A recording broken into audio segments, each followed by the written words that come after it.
राजकीय 1985चा प्रवास जो चालू झाला तो प्रवास महाराष्ट्राच्या विधानसभेमध्ये आपण सर्वांनी अनुभवलेला आहे।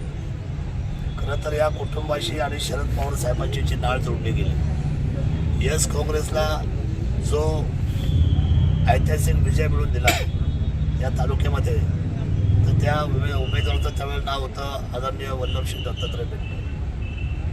बेनके साहेबांनी हा विजय सुकर करून दिला। तर खरं तर ती संघर्षाची लढाई झाली। त्यानंतर 4 वेळा ते विधानसभेमध्ये गेले, 2 वेळा त्यांचा पराभव झाला। पण एवढं अजून सुद्धा पवार आणि बेनके एक समीकरण, शरद पवार साहेब आणि वल्लभश्री समीकरण सातत्याने महाराष्ट्राच्या समोर राहील।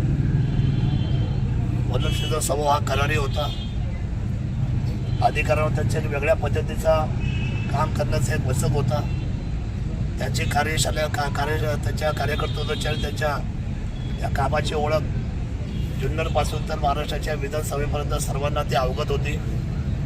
ज्या ज्या वेळेला नेते मंडळी वर्तुळ यायची तर वल्लभ शेठला शेठ या नावानेच त्यांनी आजपर्यंत पुकारलेला आहे। एक डायनॅमिक नेतृत्व वेगळ्या पद्धतीचा आपला स्वतंत्र ठसा उमटून वल्लभ शेठ गेले।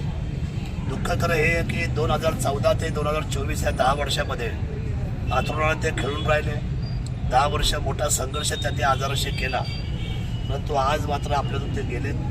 फार मोठं दुःख आहे। या दुःखामध्ये आपण तसं पाहायला गेलं तर फार मोठी तालुक्याची हानी झालेली आहे। कारण एक अनुभवाचं व्यक्तिमत्व, ज्या अनुभवाने आपल्या सर्वांना बऱ्याचशा गोष्टी या तालुक्याच्या जनगणनेमध्ये दाखवलेल्या आहेत, त्या आपण समजून घेतलेल्या आहेत। निश्चितपणे या सर्व गोष्टीमध्ये वल्लभश्रीची आठवण होणं इथून पुढच्या राजकीय सगळ्या स्तरावर, जसं आज आदरणीय आढळराव पाटील साहेब बोलले की त्यांची मैत्री 1987 पासून आहे, त्याचं एकमेव कारण म्हणजे की तालुक्याच्या आणि जिल्ह्याच्या राजकारणामध्ये स्पष्ट वक्तव्य पद्धतीने कधी कधी जिल्हाधिकारी असेल किंवा पवार परिवार असेल यांना तोंडावर बोलण्याची जर ताकद कोणाची होती तर ती सन्माननीय वल्लभश्री बेनके यांची होती। आणि याचा मी सुद्धा साक्षीदार आहे। अनेक वेळेला साहेबांचं जाणं हे कुटुंबालाच नाही तर हे जुन्नर तालुका, जिल्हा आणि राज्याला सुद्धा खरं तर हे सर्वांना त्यांचं जाणं हे दुःखदायक झालेलं आहे। या दुःखामध्ये आपण सर्वजण सहभागी आहोत।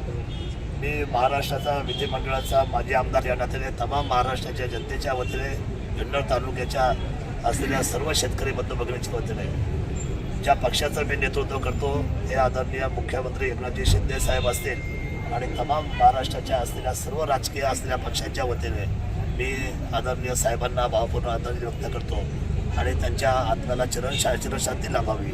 आणि विद्यमान आमदार आत्मश्री बेनके त्यांच्या बंधूंचं सुद्धा हे दुःख हळूहळू वेळेप्रमाणे कमी व्हावं अशा